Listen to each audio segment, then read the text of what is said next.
I'm glad you could join us tonight. This has been an adventure. We have a fair. I work at the archives, of course, and we have a fair number of Kleinhammer's plans and ledgers and whatnot.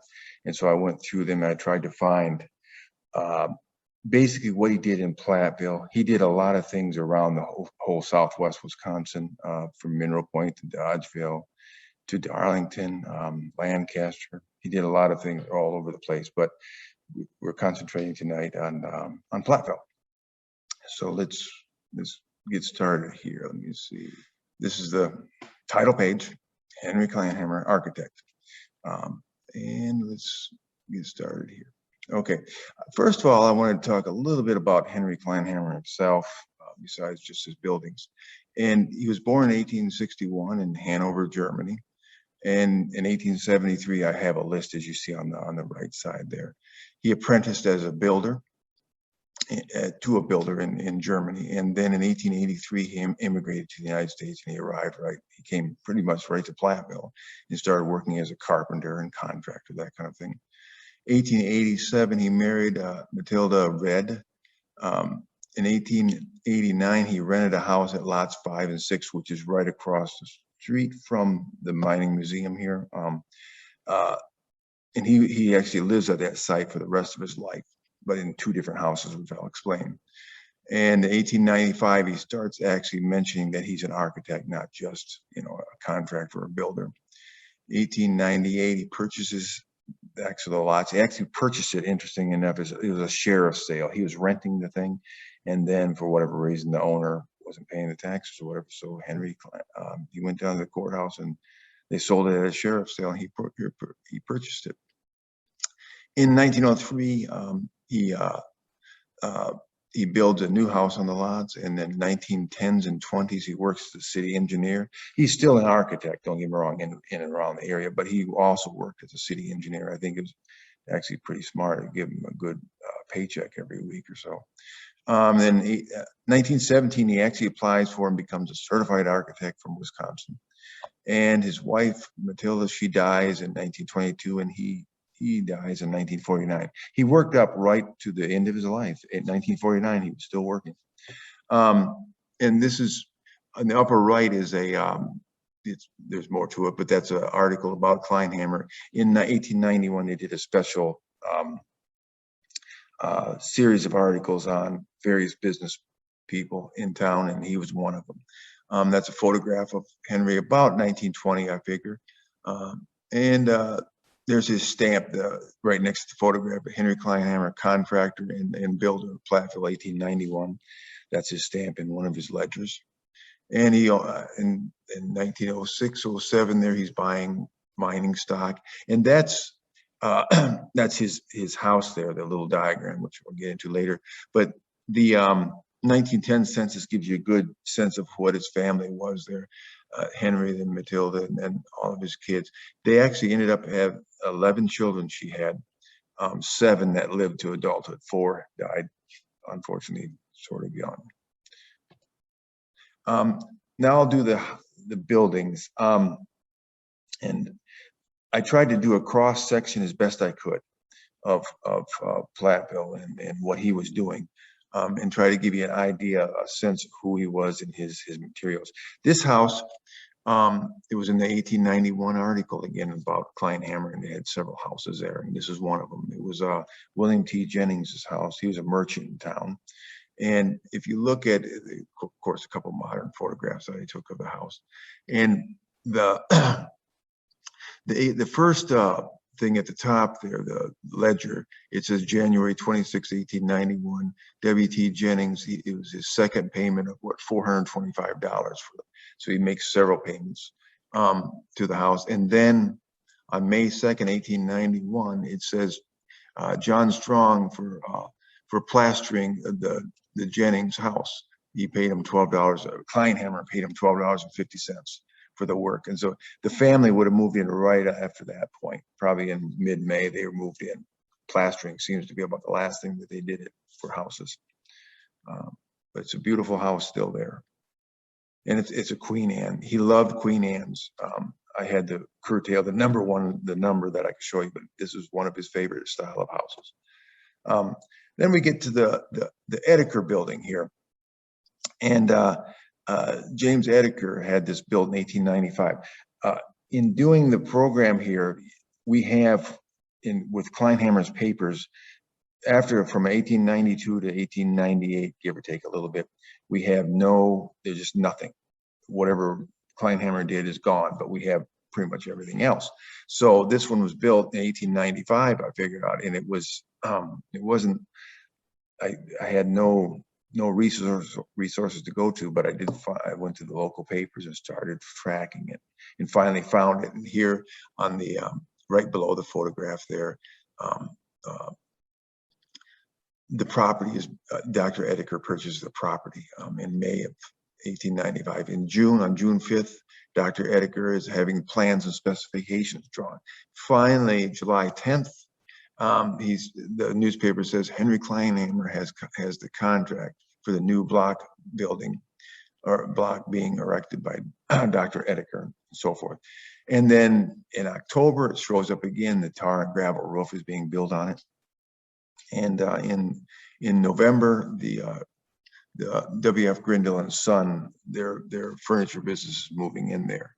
And they at the top of the floor. The top floor is the Knights of Pythias, and below that was the business.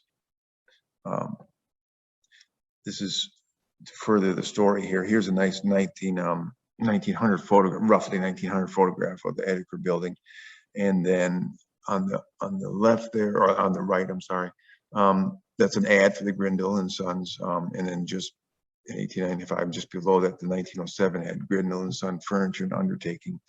If at that time,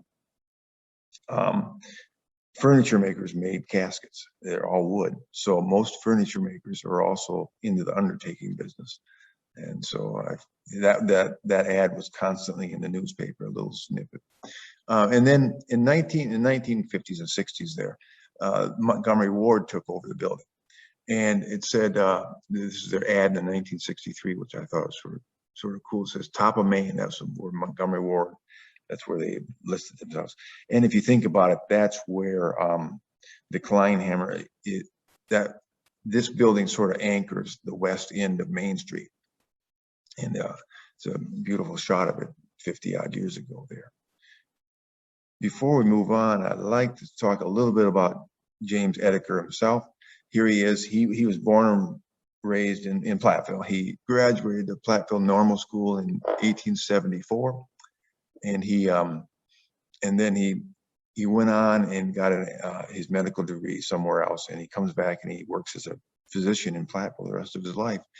And here's an image of a house he built. If you look at the little map there, the Sanborn map, on the lower, with a red circle, that's where his house was, which is where the older public library was, is today, it still is there, that building. But Eddiker's house here, that was a Kleinhammer house, probably built 1889, 1890, give or take a little bit. And big old Queen Anne, you see they're asymmetrical, is a typical style of them. And one of the things I like to do when you research a building, especially a house, is I'll look for, does the person have daughters? Because daughters get married in their father's houses.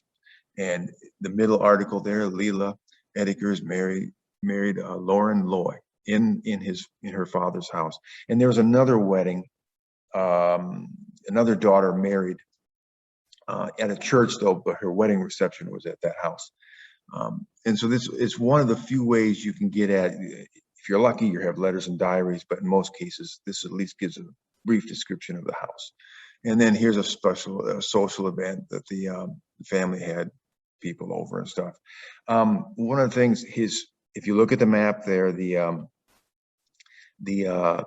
green circled building, that's the Eddiker, that's the commercial building. So he was within a block, basically, of his building. One of the sort of funny stories, and one of the reasons why I wanted to bring this house up is years ago, I was talking to this professor, I'll leave him nameless.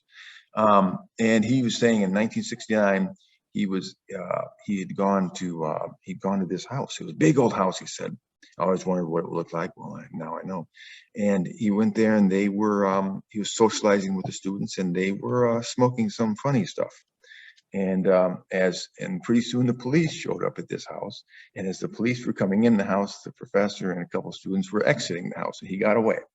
So that was just sort of a funny story that always stuck with me. And I thought you'd like to hear it. I'll leave I'll leave it anonymous. As we move on here, Martin Ridlob's house. This is on Main Street, again, another Queen Anne. And Martin Ridlob was a legendary newspaper editor of the Grant County Witness, which becomes multiple different names. But he was born in Gettysburg, Pennsylvania, in about 1840-ish, and he actually got into journalism, and in 1858 he was at one of the Lincoln and Douglas debates in Illinois there, and he comes to Platteville in 1863 during the Civil War, and he works on the paper ever for then on, and he marries his wife there, of course, and stuff. And in 1903 they have Kleinhammer design and build this house. One of the interesting things about the whole thing here is he was very much into history, and he was the driving force behind the preservation and the rededication of the Wisconsin's first territorial capital out at Old Belmont there, you know. And here's 1924 rededication of the building. So he's very much into history, but in building his house, he actually tore down an old log cabin, which had been built by Alexander H. Willard. Alexander Willard, he built it about 1844-45.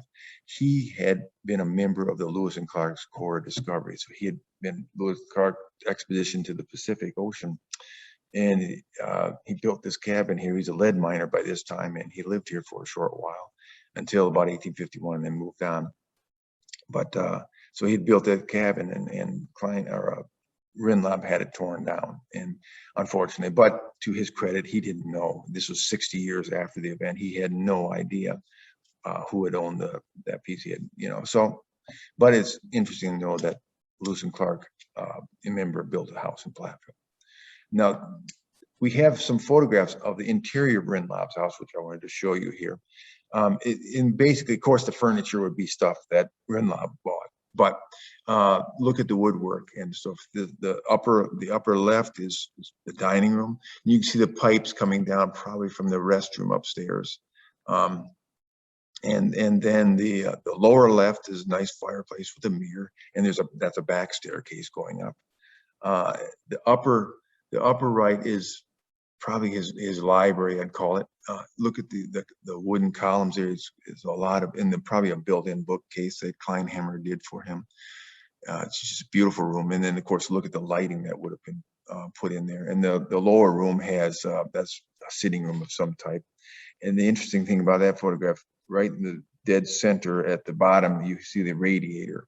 I'll get into radiators in a minute, but this is a steam-heated house, and Kleinhammer was into that. And then the staircase there, the double, it was probably at least a single landing, and beautiful new upholstery and stuff, typical of the era for 1900 houses. One of the things with Kleinhammer, I wanted to talk a little bit about his house. And I'll show a photograph of it here in a minute. But he lived where that red star is. That's where his house is till today, and that he lived there. He'd been here since the 1880s, you know, and he could have easily purchased a lot there in the Homestead Addition, where the Jennings house was and all that kind of stuff. But he didn't. He picked that spot, and I think he did it for one reason, for business. At the time, if you think about it, the Eastman Lumber Company is right there. I have the arrow there pointing toward it. Eastman Lumber Company is right there.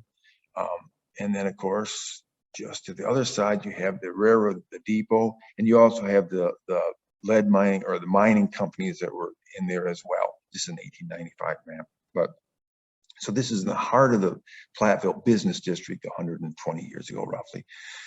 On second, you have traffic count. If you look, if you're going east or west out of Platteville, you're going to go by his house. If you're going to Belmont, at that time there was no 151. You went past his house, up what was Broadway to Mineral Street, and then over to Belmont. And the same thing, and if you're going north or south, you would have come down Broadway and hit Virgin Street there, or you would have gone down what was water, and then over. So it was centrally located, and I think to me it was he wanted he used it as a subtle advertisement, I think. Let me explain that to you about his house. There's his house, upper left, and if you when you're driving up, I should say, when you're going up Main Street, and whether you're in a horse and carriage or you're in an automobile, just look at the street and you will see peripherally houses and the school and that kind of stuff. But you notice this house is almost in the dead center of your eyesight. And that's what, first of all, that's the attraction. Then he builds this 2-story tower, 45-degree angle from the rest of the house. To me, it's just pops out at me immediately. I've always been fascinated with that. That tower is actually the site of his stairwell, is what it is. And then, so you have that. Then here's the drawing, the upper right there. I have a drawing of his house. And the drawing, it's faint there, but it does say office. So that was his office where the arrow was pointing. You would have walked into that house right inside the door, and you would have seen, that's not the stair, you would have seen his staircase. It was a 2-landing staircase with beautiful window light coming in. The newel post, it would have looked similar to what that photograph is in the lower right. I've never been inside this house. I'd love to go in it someday. But that newel post, that's a 1906 house. Same, it's very similar. It's a different house, of course, but his newel post and stuff would look similar. And they loved, for whatever reason, they loved to put plants and stuff on top of the newel post. So I wouldn't doubt if Henry did it himself. But you would have walked in there, his customers, in that first you're attracted to the house, then to the tower, and then you walk in, you would have seen a beautiful stairwell with a newel post. So he's advertising. Then you'd walk in his office and talk with him. The house he lived from 18. If you look at the upper map there, the top map there, that's the rental. He rented it and finally bought it there. And that house was there from he lived in it from 1889 to 1903. Then he moves it. I'll tell you where he moved it in a few minutes here. And he builds this house here. One of the things, he built it in 1903. One of the things that I think may have spurred him on to build it, unfortunately, was the death of one of his children, Adolf Kleinhammer. He was about 10 and he died in 1902. That was the 3rd child they had that had died early. So I suspect both him and his wife thought, let's bite the bullet and let's build a new house and move on with our life, because they had bad memories of inside this house, of course. The other house I wanted to talk about briefly is this house. I strongly believe it's a Kleinhammer house. It's the house right next door to it with a wrapped around porch. And I believe it is, but I haven't found any evidence. Again, it took a while to figure out. It was built in 1897, right in that time period where we don't have his materials, and I couldn't find it in the paper yet, but I strongly believe it was, because let's face it, this was Nadab Eastman's house, built in 97, and he was running the Eastman Lumber Company. I can't imagine that he would have hired out some other architect or contractor to build it when Henry's right there. And Henry would have been dealing with the lumber company quite a bit. So it's probably a Kleinhammer, but I can't say for sure. And one of the things that Kleinhammer, he was into, is steam heat. I ran across this little brochure he had from the Furman boilers. I have to tell you folks about this. And that's a photograph, the radiators from the Ridlop house there. But you can see it's a nice little booklet, about 40 pages or something, of showing the furnaces, the radiators, and all this. And in the back of it, he actually sketched out his house again. The bottom drawing that's his 2nd story, and the top part of it is his 1st story. And he's figuring out what he needs, how he needs to heat his house, what he would need to furnish, or whatever. He's got figures in there. It's pretty cool, I thought. And here's the 1905 advertisement of architect and contractor. And hot water and steam heat. Now, I want to tell you about his first house that he rented and then purchased. I figured, okay, being Kleinhammer, I suspected he didn't raise it, or rather, I figured he probably moved it. But how in the world are you going to figure this one out? Well, I was looking through more of his ledgers, and I found this in this notation in this one ledger that Jack Rollins moved to two Kleinhammer houses, 1903 and 1909. Jack Rollins was him and his father moved houses. They're in the census as house movers, and he paid a Kleinhammer. It says moving house from Main to Elm Street, $80. And Kleinhammer's house, the original house, is on Main Street. And I thought, wow, maybe this is his house. So how do you figure out which house it is? In my fondest imagination, I thought maybe Kleinhammer would actually move it to a piece of property he owned, and that would make it easier. But I suspected it might be a John Smith, but it turns out it was Kleinhammer. So what I did, Elm Street, I looked at Elm Street and I went block by block, block and lot, comparing what you do is you compare the tax rolls. In this case, 1903 and 1904. Anything that was built, the tax rolls are always a year behind. So anything that's built in 1903 the value is going to be reflected in the following year. So I'm going through 1903 and I finally ran across this one. It was block 14, lots 2, 3, and 4. In 1903, it was $200. In 1904, it was $1,100. So that looked like a prime candidate. What I did is then I went to the Sanborn map. I've circled the area where that house where 2, 3, and 4 is. Actually, the house there below, that would be the house that was for $200 value is what it was. And Henry moved his house there. This is the 1908 Sanborn map showing that there's a house now in that same spot, and that's what it looks like. That's the house he lived in from 1889 to 1903, and then he moved it to Elm Street. Made my day when I figured that out. I always wondered where that house, the rental was. Then I kept looking at, if you look in 1909, Jack moved another house from Elm Street. I thought, well, that's interesting. Could it be this little house of $200 value? Turns out it was. This is the same block, and what I did, he moved the little $200 value house and built this nice American Foursquare house, is what it is. And so Kleinhammer, he owns the property for several years, and he's renting it. He's renting both places. And so this is a nice showing of how you can use the Sanborn maps to show how a block will change. And there's both houses there in the 1915 Sanborn map. So the next time you walk by those two houses, you realize Kleinhammer rented them out. That's Kleinhammer's original house that was right across the street on Elm Street.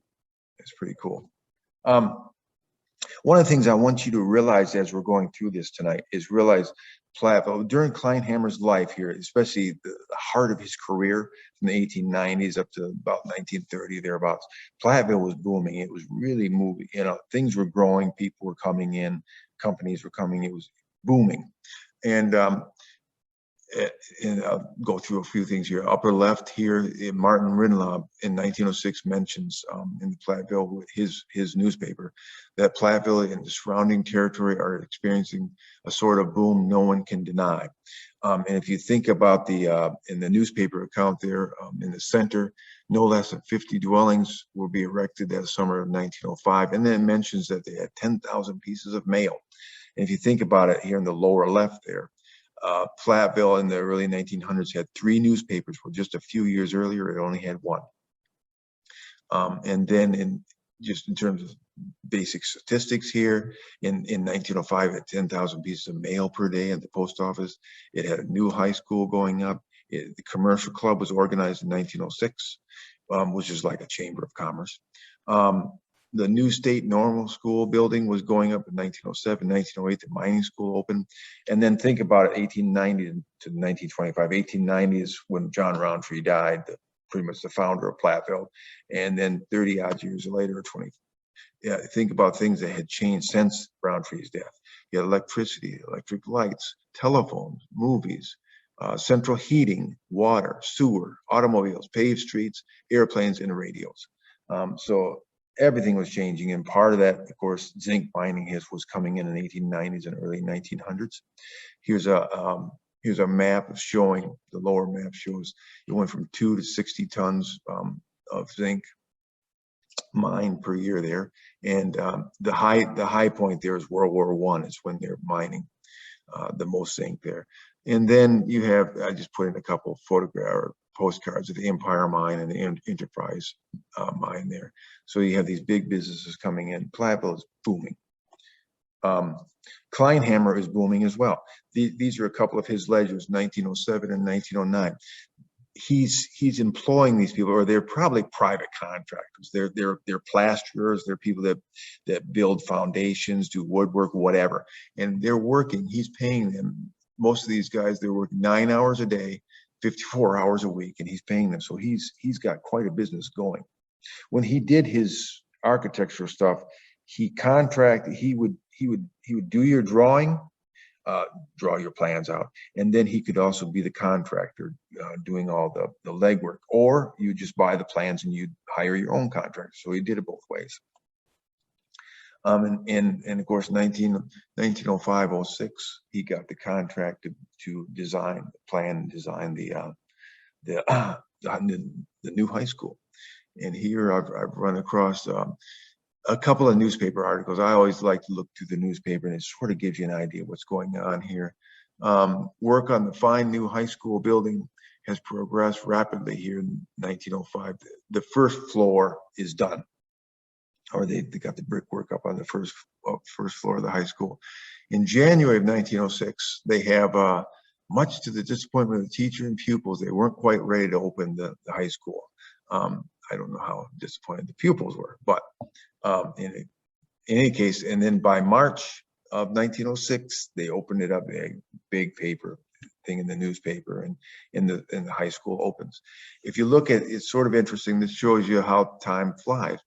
Kleinhammer's plan, this is just a small detail. It says high school 1904. By the time they finished it, it was called Hamner Robbins, and then 1905 was the date on the school. So it had changed.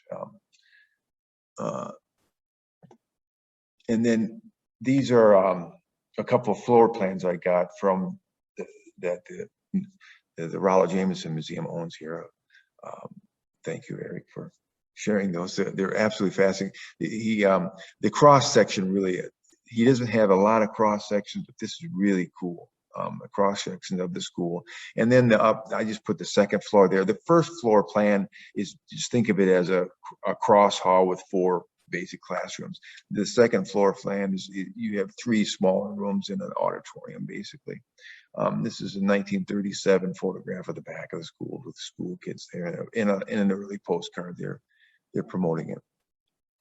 So before we leave the school, though, I have to have one postcard story. I love to look up postcards. They're a snapshot on history, on that moment. And in this case, this gentleman, Ellis Wills, writes this postcard to this young lady, Maud Shepard. They had both, long story short, they had both graduated from the high school here about 1910. And then they had gone on to the minings, or to the normal school, and become teachers. And they graduated there in 1913. And by the fall of 1913, they were both teaching. And he writes to her, part of it is more than this, but he says, "How would you like to go back to the PHS, Platteville High School again? I only wish I was. This school teaching I find not all pleasure." And the classmate Ellis W. And so he wasn't all, he'd become a teacher, but he wasn't all that enthralled with being a teacher. He goes on, interesting enough, he goes on and becomes a dentist, and then comes back to Platteville and works as a dentist for the rest of his life in Platteville. She continues on in education, and actually taught, or was an instructor for a while at the state normal school right down the street there. What was their relation? I suspect they were close friends at least, but she does not marry him. She marries this fellow, Ralph Bailey, and he graduated in 1912, a year before the state normal school. He becomes the superintendent of public schools of Grant County. All 3 people are quite accomplished. But if you're ever into, you go to yard sales or anything, flea markets, I always look at the postcard to me, what's fascinating is not so much the image, but what the person writes, because that takes you to that moment, and then you can research it and figure out what's going on. Here's the George Wettig building. This is, of course, the Badger Bar. And George came from Elk Grove. He was born around 1881, thereabouts. And his family, they were a lead mining family, basically, and they mined and stuff. And he lived there till 1900. A little after 1900, he came to Platteville, and he started working as a steam fitter. He actually ended up working for a company out of Cuba City. And he saved up his pennies and finally financed the construction of this building in 1905. And he had Kleinhammer draw it up and whatnot. And you can see from the details, at least I like to show you, it's still there. The cornice, the little bulb there, that's Kleinhammer's drawings, and it's still there. And then you have the actual front elevation there. And these are from Kleinhammer's ledgers, the two ledgers on the right there. And it goes on, but he's for excavating of various things that he's doing. He's estimating it. And then here he is at the very beginning in 1905. He draws up the plans and so forth, and they get moving on it. But George, he ended up working as a steam fitter until about World War I. There, right about the 1917, 1918. Then he starts working. He had already been, I'm sure, working at the bar here, but that wasn't his main job until about World War I. And then from then on, it was his job. And he lived there. He lived above there. Him and his family lived above there, above the building. Now we get to the Empire Building. This is another, this building anchors the east side of Main Street, really, at the time. It's a fascinating building. One of the biggest, at that time, largest buildings. And the photograph in the lower left, just threw that in there. That's Halloween, right after Halloween, probably November 1st, 1922. They had a bunch of junk in the street. It was a wild time. The Empire Building is on the left there, that you can see the windows, and the other building is on the right. One of the things interesting about the Empire Building is Mark Eim had brought an abstract in. We had a meeting and stuff, and Mark shows me this abstract. And so and he's talking about how he was excited about how a certain construction technique was done in this building. And I didn't at first really know what Mark was talking about, but I copied it off, and I got back to the archives and started studying and researching it. And it is fascinating what he did. Usually buildings, as you're well, you have one building and the other building is built next to it. It just abuts it, and that's it. In this case, the owner of would be Jimmy John's building, the smaller building there. The owner in 1906 empowered Henry Kleinhammer and Fritz Hoppe to join onto and use the east wall of the brick building now standing. So what they did there, as you can see, I put the arrow, instead of just abutting, they had it where actually there's a line of bricks that go on top of the other building. So it's sort of like Legos, and I've got it framed in there. So that the next time you walk by that building, look at that. You will never look at it the same again. So they overlap, and that was done on purpose, because in most cases, buildings don't overlap like that. And then, of course, there's the Empire Block, 1906, little, that's on the building there. One of the things I should say, the third floor of the Empire Building, in 1906, the commercial club organized, and it was a huge club. It was like the Chamber of Commerce is today. And they organized, and I tracked this over the months. They kept having meetings like at City Hall, and they finally decided, okay, we're going to rent the third floor of the Empire Block. So they rent the third floor. They hired in a photographer from Milwaukee. He came in and took photographs and made postcards. This is that postcard there, the main one, the colored postcard there. I've got a star on it. That's the star in the newspaper. That's the same postcard. So there's a series of postcards they made. It was a big splash. They finally moved into the Empire Building there in March of 1907 and opened up their rooms. And they had a general assembly room. They had 2 card rooms, a reading room, billiard and lounging room, and the secretary's office. The billiard table was donated by Benjamin Dutcher there. Descher. So he was a saloon owner, and in one of the newspaper articles, it mentions he donated that billiard table. And here's anyone who was anyone belonged to the commercial club at that time. There was 166 members. About 140 of them were from Platteville. The rest were actually some out of state and out of the area. But there's Henry Kleinhammer. He was a member. And of course, this postcard just says, "This is where I spent part of my evenings. Nice place, CH." So he's commenting on it. And these are apartments today, as I understand it correctly. The next place, this is a neoclassical building, and Kleinhammer built it, or in this case, he did the plans, and a different contractor did the actual construction. But he did it for Robert and Margaret Brown here. He'd been a banker over in Belmont. He retires in 1897, moves to Platteville, and then they have Kleinhammer build this house for them. Here's the ledger here, the sepia ledger. That's just showing his house plans and whatnot with what they're doing. And then they had in 1909, they had their 50th wedding anniversary.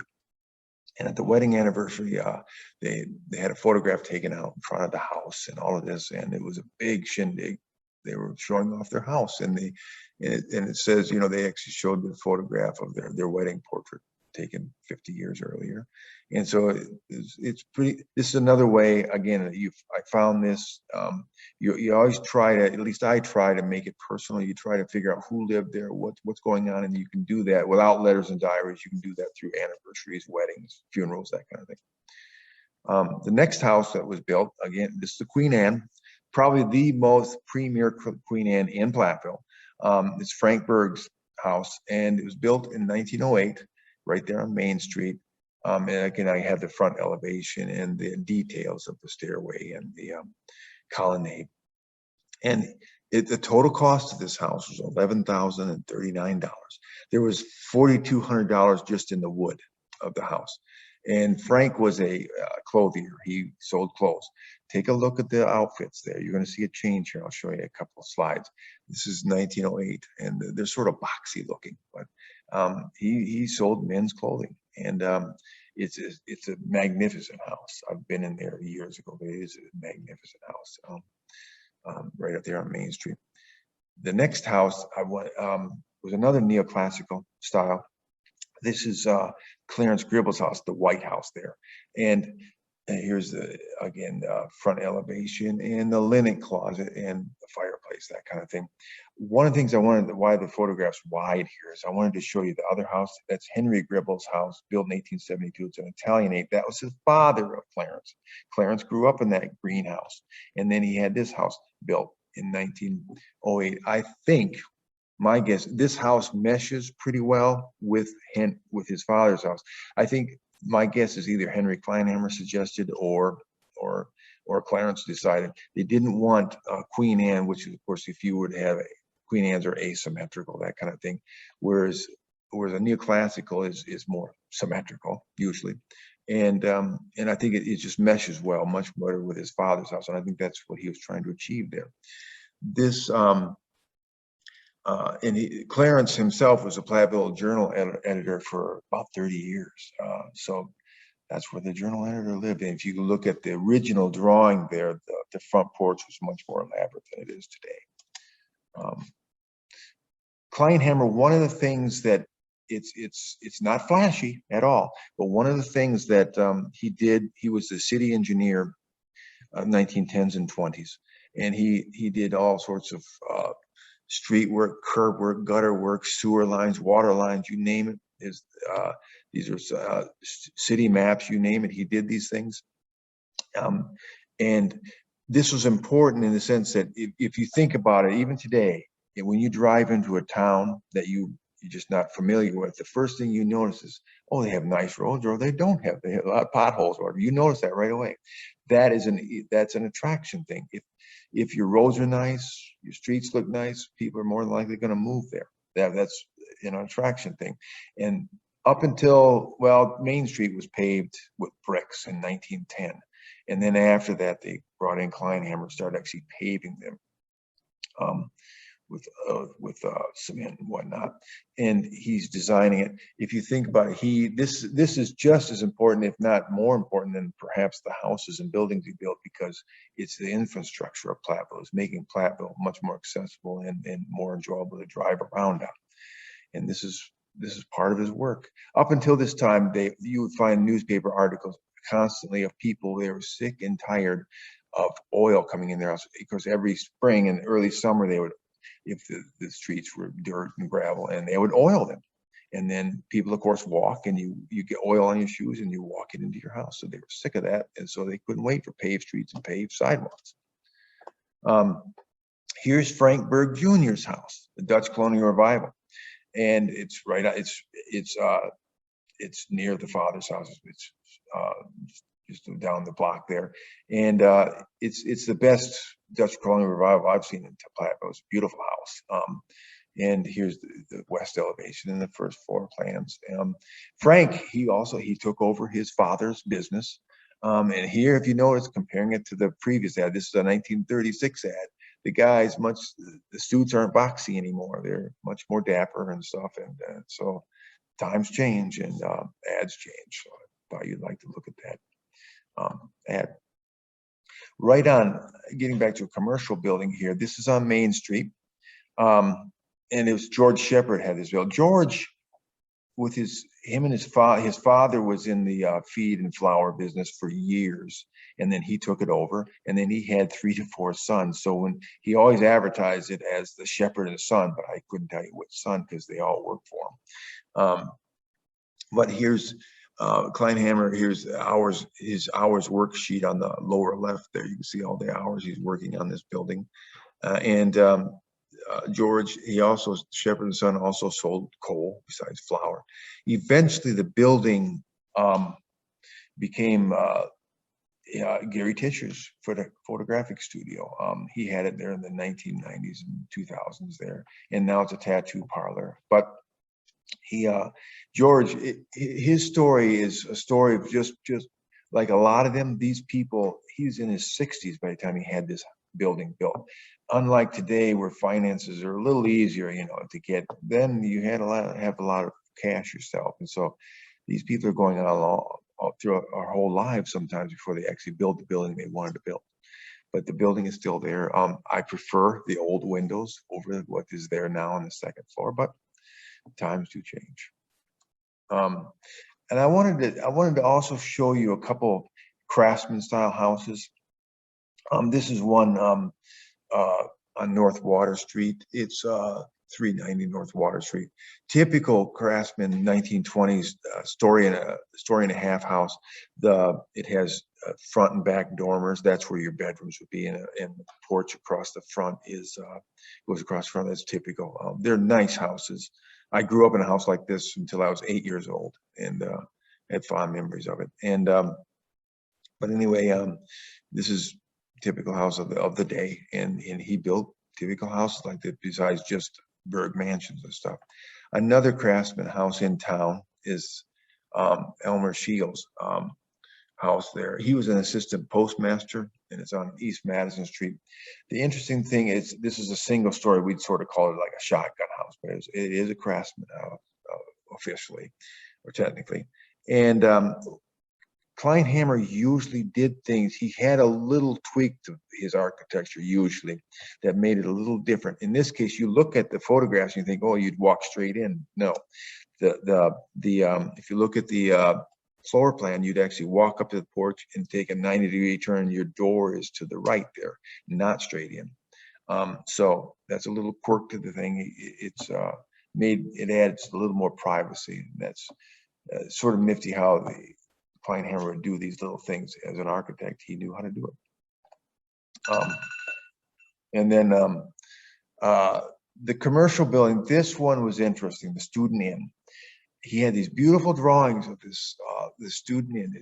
It's a Student Inn, and it's for Earl J. Richards, owner, in 1947, even dated there, July of 1947. And I'm looking at this, and I'm thinking, where the heck is this? I couldn't find it anywhere, And it finally dawned on me, James, look at the student stuff. And so I looked in the student yearbooks and the student newspapers and started finding ads for it. And here's a 1951 Pioneer Yearbook ad, and it's Earl J. Richards was the proprietor. Earl only owned it actually for a year, and then he sold it to Douglas Mac McKenzie. Doug, he had fought in World War II, of course, but he was from the class of 1942, and he came back and he bought the place a year later. But he would be there every now and then, but he let Earl still run it. He lived, Mac lived up in Madison actually, and Earl still lived here, so he ran the place. It was a restaurant. And interesting, again, it has that little nicety to it. In this case, not just a front door, it's got two beveled side doors there. At one time, they were both doors on the, if you can look at the floor plan there, two front doors angled. And then it had tables. It had a soda fountain area on the left, and it had booths, and a horseshoe counter, which it's fascinating. The kitchen and stuff would have been in the back there. The horseshoe counter with stools. So it's a fascinating thing. It has up front by the soda fountain, it has a cigarette machine. It doesn't have a jukebox. Jukeboxes were around, but they became more prevalent in the 50s. So probably it got a jukebox eventually, but it's just a nifty little building designed by Kleinhammer. If you think about it, he's designing really a Hamburg kind of a place in the 1940s. Just recently, I took the middle photographs I took a month ago, roughly. And then just last week, I noticed that Steve's Pizza has put up Updraft Brewery. It's going to be a brewery apparently coming up. So I'm glad it's going to be restored there and made useful again. The best way for any building is to use it for some reason. And here it's going to be a Updraft Brewery eventually. That's good. So we look forward to that. But it's just a beautiful little building. This is I just had to tell you this story. This is the Dietzman sisters' house. And the Dietzman sisters, Sarah and Amy, they had Kleinhammer draw these plans up, and nice plans. And I thought, where is this house? So, and I found where the Dietzman sisters lived. They lived at Lot 2, Block 47. So I drove out there and I looked up there and I said, no, the upper right house is the house that's there. And I said, well, that's sort of a Queen Anne. That is not the house that Kleinhammer planned. And yet I had in his ledger there on the left side, the ledger part, he shows he worked in the place for, what was it, like 70 odd hours, and I thought, well, that's odd. So I went back to the tax rolls and looked deeply, and I found in 1921 here the Methodist Episcopal Church parsonage, that's what it was. They sold it to Sarah Dietzman for $1 in August. I actually went to the Register of Deeds office up in Lancaster to figure this out. And they sold it to Sarah bought it for $1. And then in December of 21, she paid $4,000. They re-upped the deed or whatever, and she paid more of the market value. She did that because actually she was from a family that lived in Lima Township there, just north of Platteville, and they were selling off their parents' estate or whatever, and she sold off her portion of it. It was a farm, and to one of her siblings actually, and she got $12,000 for it, so she was able to buy this house. So her and Amy lived in this house. So that's the Dietzman house, and the other house was never built, to my knowledge. You could not find it anywhere else. So that's how Kleinhammer's drawings sometimes work. This is another one that I couldn't pass up. About a week ago, I was running across and I came across these beautiful drawings of this building. The building itself was built by someone else back in the 1860s, long before Kleinhammer ever arrived here. But in 1948 here, the owner, Henry Uffelman, hired Henry to refurbish it. Basically, the lower drawing there, the lower right there, he has two new bedrooms, and each floor Henry did something to it interior wise. And then, but what you can see if you walk by it is the front door, the front entrance here. in the front entrance, he it was originally just a flat entrance, and Henry went ahead and took the flat entrance off and made it angled. So as you walk by and you see the angled entrance there, that's Henry Kleinhammer. And as we close out, I hope you've enjoyed it. I had many other Kleinhammer buildings and houses, but you have to keep it within reason here. But if you think of Henry himself, he started in the 1880s here, in the Victorian era, heavy draperies and big old Queen Anne's, and he ends up, by the end of his career, designing hamburger stands. That's quite the career, quite the thing. He wrote in 1917 for his application for the architectural license. He wrote, "My plans include high schools, churches, hotels, banks, garages, office buildings, IOOF, that's the International Order of Odd Fellows Hall," and that was in Darlington, that hall, and so forth. Roads, bridges, you name it. This guy was designing maps, all sorts of things. He ends up, he passes away, and their family plot there is in Greenwood Cemetery. If you look at the top 4 graves, his is the third one from the left, sort of a little higher than the others, but they all just say Henry Kleinhammer, and that gives 1861 to 1949. And then I found, just for your entertainment, I found Steve's Pizza Palace. This is a 1967 ad from Steve's Pizza, and so I hope you enjoy your pizza tonight. Thank you all for coming. Platteville has, we're lucky to have him because there's really no other architect in any little town at this time, and he was here. He's the architect of the area for that time frame, and he did all sorts of stuff all around Southwest Wisconsin.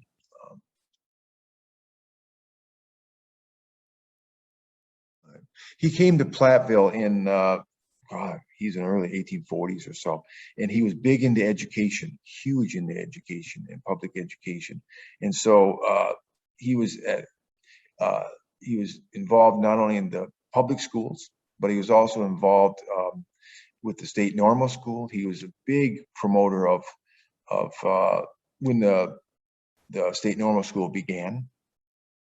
He was on the board of regents for that, and he was instrumental in bringing Platteville to state normal school, and so he's a big education guy. So that's why they call it Hanmer Robbins School. So that's who he was. He was a big educational guy. I do want to thank you all for zooming in, and I hope I really enjoy your walk down Main Street. It's always, I've done these a couple times. They're always fun. It's different angles. I hadn't done Kleinhammer before, so it was a lot of research to piece this together. It's quite. If you ever get a chance, please come into the archives, and I'll certainly show you some of his plans and whatnot. And I want to thank the Tammy Inns for doing this, the Main Street program. I also want to thank the Rolla Jamison Mining Museum here for hosting it, because it's I know how to Zoom, but it's much, Eric sets it up and it works out much better. It's a nice location to do a Zoom from. But I want to thank both of them, and I hope you have a good evening.